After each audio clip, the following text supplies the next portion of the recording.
There has been a great deal of discussion of late about development, affordable housing, and population growth in our county and in our cities. I thought it would be useful to talk about how development review works in Alachua County. To discuss these topics, I'm glad to welcome Jeffrey Hayes, the Acting Growth Management Director of the Alachua County Growth Management Department. Jeff has been a resident of North Florida for most of his life, and he's been with Alachua County for 16 years. He's a graduate of the University of Florida with an educational background in environmental science and policy. Jeff has been employed by the United States Geological Service and Hernando and Alachua counties in a variety of environmental, land use, and transportation planning roles. Jeff is one of the authors of the Alachua County Mobility Plan, which seeks to effectively link land use and transportation through compact development patterns and multimodal transportation. The Mobility Plan was awarded a Planning Excellence Award in 2009 by the Department of Community Affairs and a 2012 Better Community Award by the Thousand Friends of Florida. Jeff has extensive experience in Florida growth management, and he has spoken to numerous groups and professional organizations regarding Alachua County's efforts to provide mixed-use, walkable, and bikeable communities which are accessible by transit. Thanks for joining me, Jeff. Yeah, thanks for having me. Let's just kind of launch right into, can you explain what a developer has to do to have a project approved in Alachua County? So the first thing is, obviously, it has to do with jurisdiction. So Alachua County, each local government is in charge of approving development and land use within their jurisdiction. So in the unincorporated area, Alachua County and the Alachua County Board of County Commissioners are in charge of approving land use and development decisions. If you're inside the city limits of Gainesville or one of the other municipalities, it's that municipality that handles the development approval.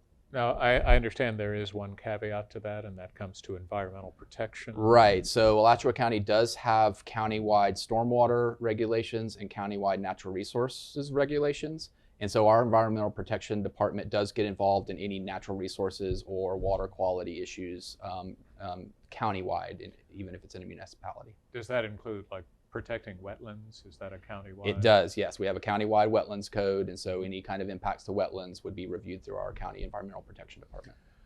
I know we have kind of the big two documents that you certainly access when you're looking at developments. Tell us about those. Right. So any development, in order for it to be approved by either the Board of County Commissioners or our Development Review Committee, and I can get into that detail a little bit here moving on.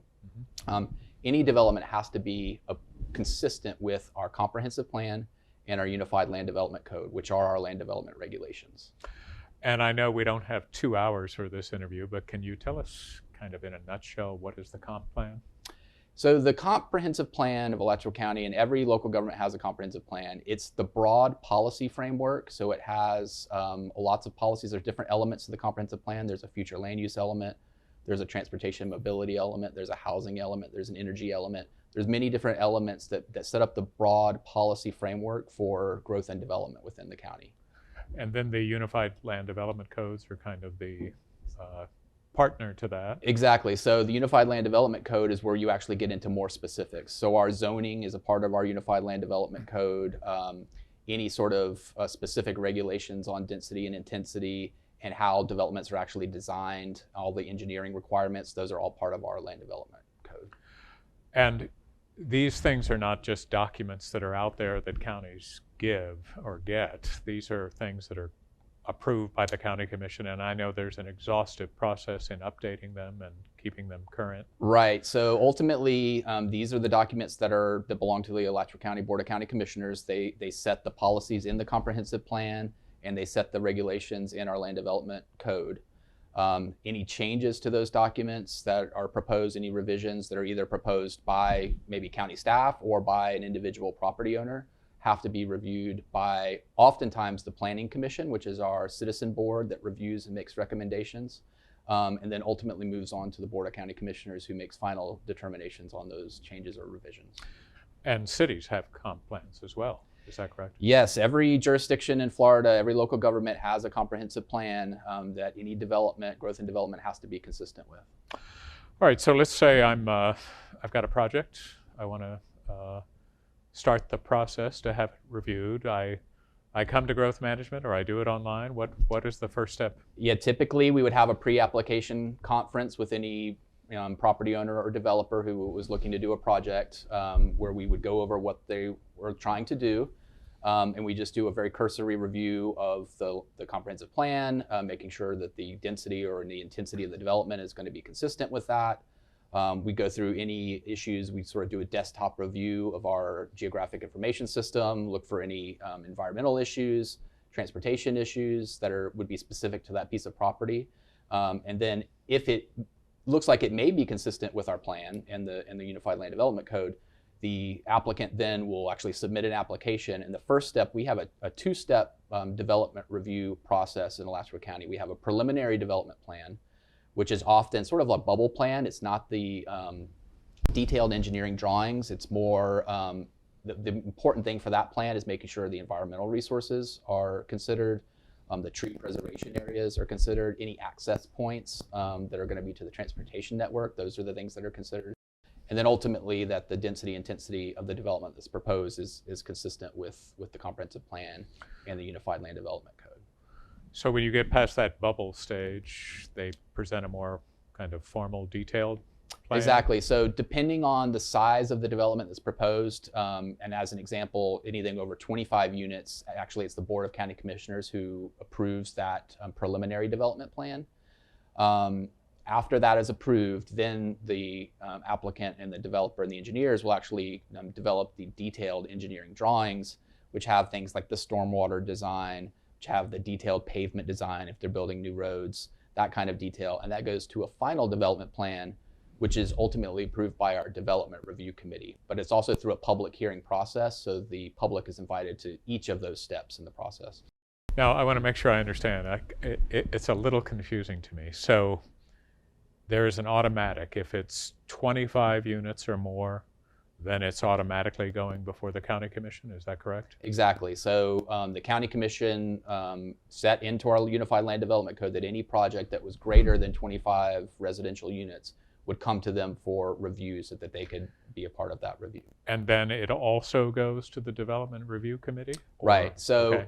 The idea being that once the sort of broad policy determinations and the big picture issues have been handled by the Board of County Commissioners, the detailed review and detailed design requirements go to our development review committee. It's reviewed by staff. So one important part of each of those steps is that we actually do a staff review and issue a staff report on the proposal to tell whoever the decision maker is, whether it's the Board of County Commissioners or the development review committee, that staff feels, and we're the experts in the Land Development Code and the Comprehensive Plan, that we feel that it's consistent with the Comprehensive Plan or the Land Development Code. And this doesn't all happen at growth management. I mean, there are many departments and even departments outside of Alachua County's jurisdiction that are involved in development review. Can you list some of those? That's correct. Yeah, that's a really important point. So we in growth management coordinate the review of the development, but of course we have many departments who have different expertise, both in the county and then other, as you mentioned, other agencies outside of the county. So for instance, inside the county, we have our Public Works department who looks at the engineering. We have our fire rescue and fire marshal who look at any sort of fire related issues. Mm-hmm. We have an environmental protection department that I mentioned that looks at the environmental issues. We have our local health department that looks at, especially when we have a development that may have septic tanks or other issues like that, our health department will look at it. And then oftentimes if they're connecting to, say, a state road, we'll send it to the Florida Department of Transportation just to make sure that they have any comments, and we'll send it to other outside agencies when it's appropriate. I know the school board likes to chime in as well. They do, yes. And we have an interlocal agreement with the school board, and we have school concurrency adopted. So whenever there's a development that's being approved that has new residential units, that automatically goes to the school board for a review and a statement back to the county on if there's available school capacity. So we've got this back and forth. You know, you all provide a lot of advice and review, and then assuming that everything is in compliance with the comp plan and the codes, then a project is approved. Right, and so one really important step to all of this, of course, is making sure the public is involved. So as part of that hearing process, we have a lot of advertising that's required, either published advertising, You will see our orange or yellow signs out in the community that we posted on a property that's proposed for development. And then we have some resources on our website that allow the public to come in and get information on what's being proposed. And then, of course, they can communicate back to us as staff with any particular concerns that they may have on the development. And then ultimately, each of these steps, as I mentioned, is a public hearing. And so those are available and open to the public to come. And if they have any comments or concerns, to come and actually speak to the decision makers directly on those comments or concerns to potentially have them addressed. Do you look at the geography of a project and decide that there are certain people that are clearly stakeholders in terms of them being noticed about what's going on? Right, exactly. So our land development code on most types of projects require us to contact people that are within, especially if it's over the threshold for the Board of County Commissioners, require us to contact people who are within a 500-foot boundary if you're in the urbanized area, and then within a quarter mile out in the rural area where there's larger properties. So I think that's a pretty good summary of what happens as you're trying to follow the comp plan and the code. What happens when a project comes in and it's clear that it's not going to be consistent with the comp plan, or the zoning is not appropriate for what's being built, or it doesn't necessarily follow all of the details of the Unified Land Development Code? What happens then?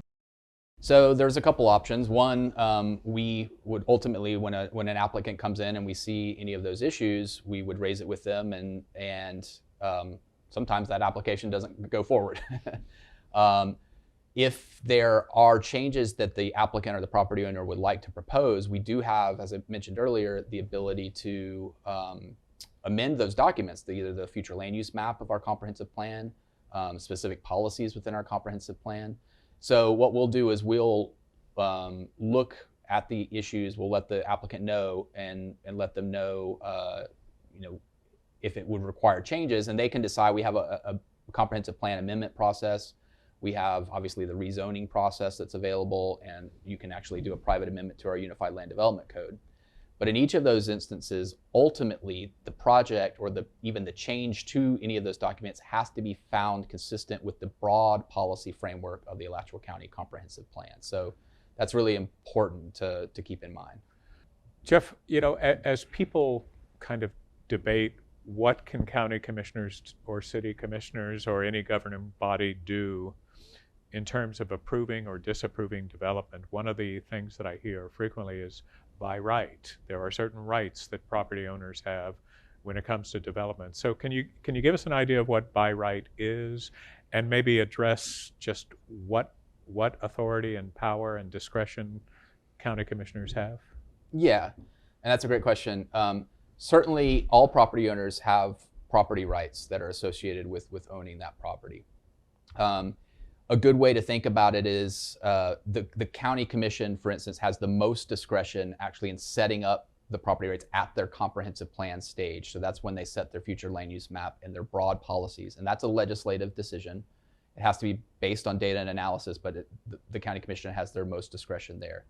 As you move to the more specified steps of the development process, so you move to zoning, and then ultimately you move to development plan approval, what the Board of County Commissioners is doing in those cases is those hearings are quasi-judicial hearings. They sit as judges, and what they're doing is they're hearing the evidence, and it's got to be competent and substantial evidence to make the decision on if the proposed development, for instance, is consistent with the Land Development Code and the comprehensive plan. So at that point, property owners, if the density that's assigned to their development is consistent, if they meet all of the environmental regulations that are in the code, if they are preserving the trees that the code specifies has to be preserved, if they're making the transportation improvements that are specified by the Land Development Code, then they do have a right to have that development approved if they can meet all of the standards within the Unified Land Development Code and Comprehensive Plan. I see. It's complicated. It can be. Yep. And there are another thing that I frequently hear about some developments is, why don't they just disapprove it? And this is not just at the county commission level, it's at the city levels And I think it's important for citizens, if they really want to understand this, to get involved in the process, come to the public hearings, talk to staff, um, and I know that you guys are very accessible and very willing to explain things. But let's talk a little bit about the impacts of development. I know another term that gets kind of thrown around a lot is concurrency and traffic congestion, but what are the impacts that you consider or that are considered and are part of these processes? So about 10 years ago, both the state of Florida and Alachua County went away from a transportation concurrency model, which was looking at individual segments of roadway and looking at congestion on individual segments of roadway. The reason being that ultimately, if you deny a development, say, for instance, on a particular segment of roadway, but you approve a development farther out into the countryside because out there is capacity on that roadway, what we found is that the traffic still impacts all of the segments of the roadway. And especially in Gainesville and Alachua County, we have a strong commuting pattern into the heart of downtown, into the university, into Shands. So, you can't really get away from the traffic. So the idea is, as you grow and develop, to make sure that you have the infrastructure that's necessary. So what we do in Alachua County is we have a multimodal transportation mitigation program. So each new development actually pays a fee towards providing that new capacity. And so that what that funding goes to is new roads. So making connections, an example, some of the roads that have been constructed lately are the Southwest 8th Avenue extension out, in the Tioga area, and the connection over near the Linton Oaks area. Those are things that we use those, and they're basically impact fees, one-time fees that development pays. We use those to complete the roadway grid in the urbanized area. Jeff, I know the urban cluster line, and that map is a very important part of this whole thing, and how it relates to what some call sprawl. Can you explain that to us? So one of the keys to the county's comprehensive plan is our urban cluster boundary. And so that area, which goes out to approximately Jonesville on the west, and then Noonan's Lake on the east, and then a little bit to the north and south of Gainesville as well, that area is where we allow urban type densities and intensities, and where we allow the extension or the provision of water and sewer service to serve those developments. And we do not allow the extension of water and sewer, for instance, outside of that boundary. And the thought process being that we do want to preserve our agricultural lands, we do want to preserve portions of the county in a rural lifestyle, and of course we want to preserve our sensitive environmental resources, which are generally speaking outside of that boundary. So the urban cluster boundary, getting density, not allowing higher density outside of that, we actually push density closer together into the urban cluster area, and then we can start to provide things like transit service, like parks. We can provide in a more fiscally efficient manner, fire rescue services and police services, sheriff services. So the idea about having uses and density closer together allows us to provide the services that the county provides in a more fiscally efficient manner.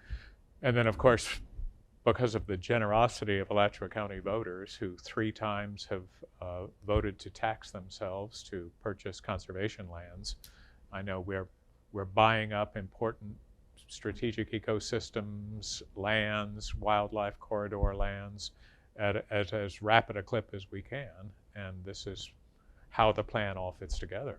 Right. So, generally speaking, the most sensitive areas, whether it's along the Santa Fe River, or around Noonan's Lake or what have you, those are outside of the urban cluster boundary. Few things that come up frequently. Why are all these trees being cut down? A new development comes in, and it looks like that land is being clear cut. Explain what's going on there. Right, and I know sometimes it is very stark when you see a property that's been forested and those trees are removed. What I will say is Alachua County does have very stringent protections on any actual sensitive habitat. So if there's significant habitat or strategic ecosystem or listed species habitat, those are the first things that are required to be set aside, and really up to 25, in some cases 50%, depending on the type of habitat that's there. And in terms of our tree preservation, even when there's not, say, significant habitat, we very much want to keep the best canopy that's on the site from being removed. But Jeff, I know that tree retention is important and that we do have safeguards in place. It is very important. We have specific safeguards in place for heritage trees. For trees that are 60 inches and above, they're long-lived live oak type trees that are 60 inches and above. We have very stringent requirements. It's very difficult to remove those. For other canopy or other heritage trees that are on a site, we require retention from either 5% to 20% of the existing tree canopy on every site to make sure that we're not clear cutting sites.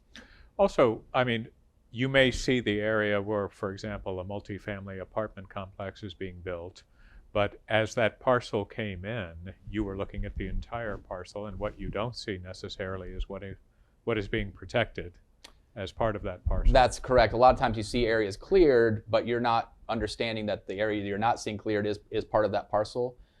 Additionally, it's really important that as development comes in and we recognize that there are property rights and that we want to have good and high quality development for things like affordable housing and to have commercial development that's within walking or biking distance of our homes, it's really important that we actually plant back a good urban forest, and that's another part of our land development code, is that we plant in a canopy back in place in the new development itself.